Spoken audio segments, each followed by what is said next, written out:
Hey all, welcome to ShareTreck. This is Raj here, friends. I'm looking at the market this morning and I see a sea of red out here in the index futures. Dow is down 0.33%, S&P futures is down 0.31%, and Nasdaq futures is mildly down minus 0.21%.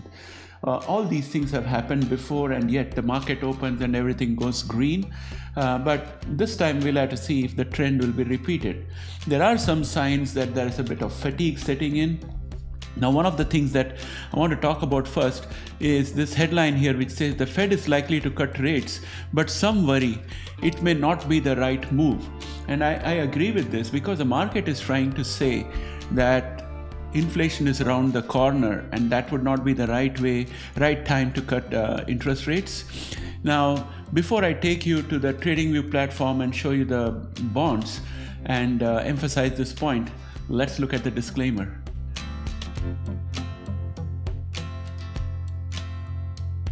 Welcome back, friends. So here we are looking at the bond yields. So the longer the bond duration, the higher the yield. Everything has got aligned except for the 3 months out here. But if you look at the individual yields, like say 10-year yield, the yields have been going up. So when the yields go up, basically it means that the face value of the bond is going down, which means people are paying less money to buy the bonds.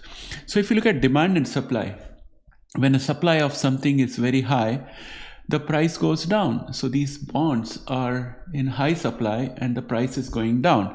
The next thing that I'm worried about is something that I always look at as an indicator for bullishness. And in this case, bullishness is bad. So we have this cup and handle formation out here. And if I was to actually carry a trend line from here to the head, and then if I was to clone this, change the color and move it up. So we are looking at yields of around 5.301. Yields are up. That means the interest rate is going high. So I think this is not a good sign. Money will be sucked out of stock market and other assets, and it will all go into bonds, because with lower risk, there is a guaranteed return which is so high. So I'm looking at dark clouds ahead. So this is how I would explain it. And then of course we have the interest rate decision coming on Wednesday at around 2 p.m. and then the FOMC economic projections. But I think regardless of whatever the Fed does, the bond market is going to show a mirror to the economy, and it's doing that right now. So let us see what happens. I think personally that tariffs have not been baked into the market yet, and maybe the bond market is telling the stock market that, look, we have got tariffs that may come up, it's a risk, and look, we have got the tax cuts that are being spoken about, which is going to be inflationary in nature. So there is a lot of headwinds ahead which have not been priced into the stock market. So that's the warning that I think the bond market is giving. Now, if you look at NVIDIA, it's falling deeper into correction territory. That is the headline out there.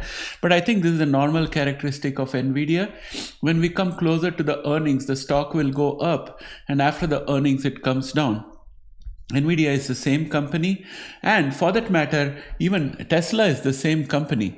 There is nothing innovative or new that Tesla has done since the election that warrants such a huge premium. So these are all market dynamics at play. So there is a 110% increase in the price of Tesla stock from the 23rd of October to now. That's a huge jump, and Tesla was languishing for a long time, for years before that. So I'm thinking that the stock market is in for a rude awakening. And if any of you believe otherwise, please put your thoughts in the comment section, because we are a retail investor channel and I don't think I know more than you guys do.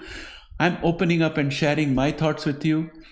And I would like you guys also to do that, so that I can get something back from the channel, right? So I can get your feedback and recalibrate my thoughts if I think I'm wrong. So please do that. And I'm still thinking that the markets are likely to come down. And let's go to the TradingView platform and start looking at the futures and look at some of the key stocks. The Nasdaq futures are showing a jump of 1.15%. So we have converted this resistance into a support, and we are at all-time highs right now in the futures. Now, if we look at QQQ, we can see that the same thing has happened with QQQ also. We have converted this resistance into a support. So we are on a new bull channel. We were already on a bull channel, but we have gone into a superior bull channel by converting the resistance of the bull channel into a support. So this is extremely strong. There is more room on the RSI and there is more room on the MACD. MACD is bullish. So things are looking very, very bullish out there, but pre-market, you can see the jitters, minus 0.22%. So the bond market is giving a flashing red sign, and people are starting to notice it. At least the pre-market guys are noticing it, and they are becoming a bit concerned. That's the way I will look at it. And let's go and have a look at some key stocks. I'm going to start with genomics today. The first stock I want to talk about is Grail. I'll make a separate video on Grail, but one of the reasons why you see such a huge jump in Grail stock is because Grail creates a blood test that, when taken along with the standard diagnostics for cancers, improves the prognosis, improves the diagnosis capability of the doctors, and it could save a lot of lives, and it's already got traction. Now, how does Grail differ from all the other stocks that we have in our genomics watch list? Well, one of the main thing is that because it's a diagnostic test, it doesn't need the FDA approval. But Grail is working on getting an FDA approval, and its market target is huge. Cancer is a huge disease segment which attracts a lot of expenditure, and where treatment is highly sought of by patients. It's not something that like a common cold or something where people will decide, oh, I'm not going to take any medicine, it'll go off by itself. No, for cancer, early diagnosis is very, very important for successful treatment, and that's where Grail shines. So unlike other genomic companies which have to wait for FDA approval, Grail is already in the market, and it's trying to improve its uptake even further by trying to get a FDA approval. So that's the reason why you see these prices going up, and it's likely to go up further because the market is really huge, and Grail doesn't have too many competitors in this segment. So this is one company that I'm watching, and it's looking really great. I do regret having sold off Grail. I had it before, but I sold it off. I should have held it, but that's my mistake. The next stock to take notice of is Beam Therapeutics. Due to their data release in the ASH conference, there was a lot of excitement and the momentum picked up. It remains to be seen whether Beam can break through the resistance of 29.41 and reliably convert it into a support. But we have been forming a bull channel out here, so that's another notable factor. I don't see Beam coming up with a monetized therapy within the next 12 months, but it has got base and prime editing, and one of those prime editing candidates is in the FDA clinical trial. So we still have to see a base or prime edited therapy being approved by FDA. So there is a lot of things ahead, but they have sufficient cash right now. So it's looking a bit decent, but I don't think that there is money to be made in Beam in the next 12 months or so. Another stock to look at is Altimmune. They have two things going for them. The first thing all of you already know is that they are able to reduce the weight of the patient without losing too much muscle mass. They are superior to other weight loss therapies in that respect. The other aspect is that in liver disease, Altimmune has been able to show that their pemvidutide is reducing inflammatory lipid.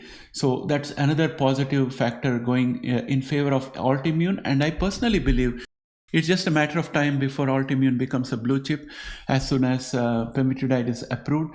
They are in advanced clinical trials, so I'm holding on to my Altimmune shares. I always talk about Illumina, so that's the next one, and I still believe that it's going towards a cup and handle target of 161.41.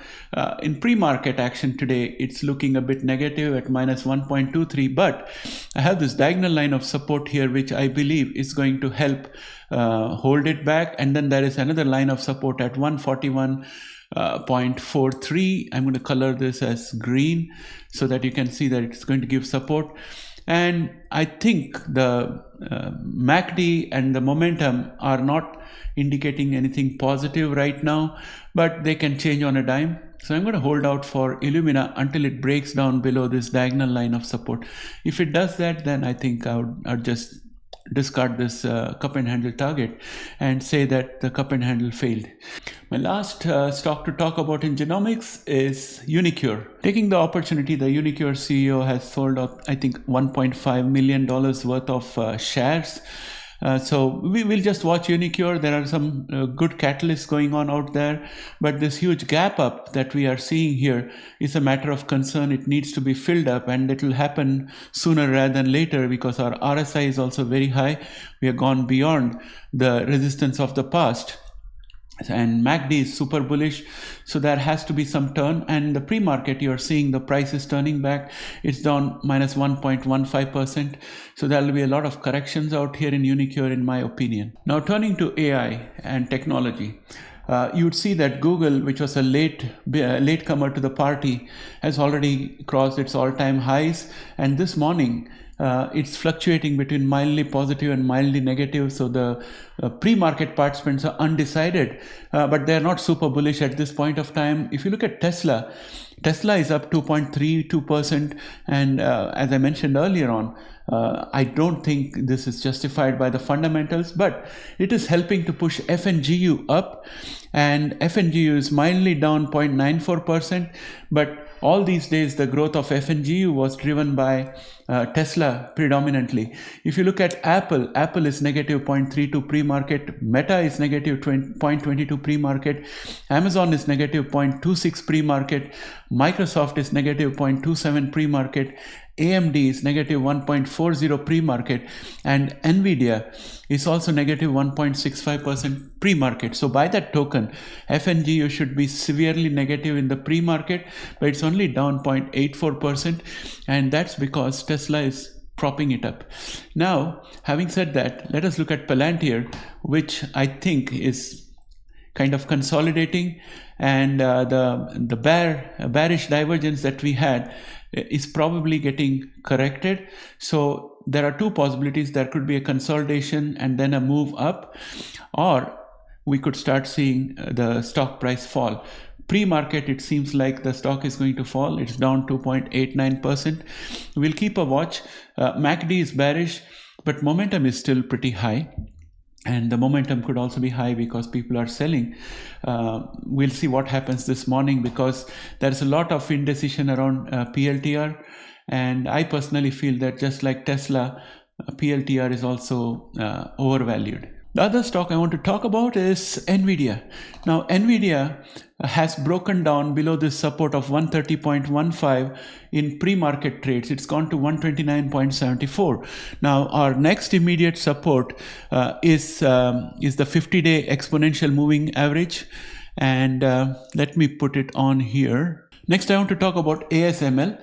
And with regard to ASML, I think that we have a cup and handle formation out here. I would put a price target of around 795.10 for ASML. And the momentum is also picking up. The MACD needs more improvement, but it is still bullish. So that's another stock that I wanted to highlight today. And now my focus is more on FNGD. FNGD has come down significantly. It's hitting at the bottom. It's the opposite of FNGU. I think FNGU is overextended, so I'm going to bet on FNGD. So as the market goes down, the FNGD will pick up. That's my bet. I might be a bit early, but I could dollar cost average. I already have some FNGD which was bought at around $31. So I'm going to start dollar cost averaging it down. And these are all temporary instruments. You don't hold on to them for a long time. I made a mistake. I forgot to sell FNGD in time. So now it's with me. I might even do tax loss harvesting to knock out my profits and reduce my taxes. So I have those options with me out here. And another company that has done very well is AV, because they have got these drones and all, and defense industry is going to be picking up, in my opinion, with more geopolitical problems ahead. So I'm very bullish on AV, but it will take some time. At one point when I had AVAV, it was around 190 or something, and I sold it at a profit. I took out my profits, and since then I haven't entered it. It has broken down a diagonal line of support. It had a gap down. So these companies will definitely pick up probably in 2025. I'm still holding on to Haynes Band International. It's neutral to positive in my portfolio. There's a cup and handle target also for this stock. It's improving. It's all based on the fact that there is going to be tariffs. And if there are no tariffs, then this company doesn't get any extra advantage. So right now I'm betting that there is tariffs, and even the bond market probably thinks that tariffs are likely. So if tariffs comes in, I'll be having a winner. If we get indication that tariffs are not coming in, I'll just sell HBI. Next, I want to talk about Bitcoin. Bitcoin continues its ascent, and I have a cup and handle target of around 116,000 for Bitcoin. So if it comes to 116, I think we would have met the cup and handle target. I'm still bullish that it's going to happen. And the other one I want to talk about is Ethereum USD. Again, we have a cup and handle pattern out here for Ethereum USD, and it's going to be looking at a target of around 4,497.99, and I'm confident that it's going to go towards that. Of course, all of these are my personal opinion, not financial advice, and I don't have these two with me, but these two have got great opportunity to go up further. Typically, when it comes to cryptocurrencies, Bitcoin leads, and afterwards Ethereum takes over, and then both of them go sideways or down, whereas the alternative coins start picking up, which will be like Solana and others. So right now, even Solana has been picking up value. So everything in the crypto space is going crazy. I think it's all due to the new administration coming up and the prospect of Bitcoin currency reserve and so on and so forth. Well, friends, that brings me back to the end of this video. I hope you guys have a great day in the market, and I'll catch up with you again. We are in very interesting times, I think, for a good investor, for a good retail investor. It's important to sell when the market is high and have the cash ready, and be patient and wait until the market drops down. And when the market starts turning back up again, that's when one starts to buy so that they can sell at the peak. So that is kind of counterintuitive. When we are in the market, when we are in the midst of all the action, we lose sight of that. Our instinct is to keep on holding and buying as the share goes up, and then we start selling in panic when the share falls to the bottom. We need to reverse that tendency. At least I'm trying to do that on my part. It's easier said than done. I'd like to hear from you guys. Do you agree with me? With that, my friends, I'll catch up with you in the next video. Bye for now.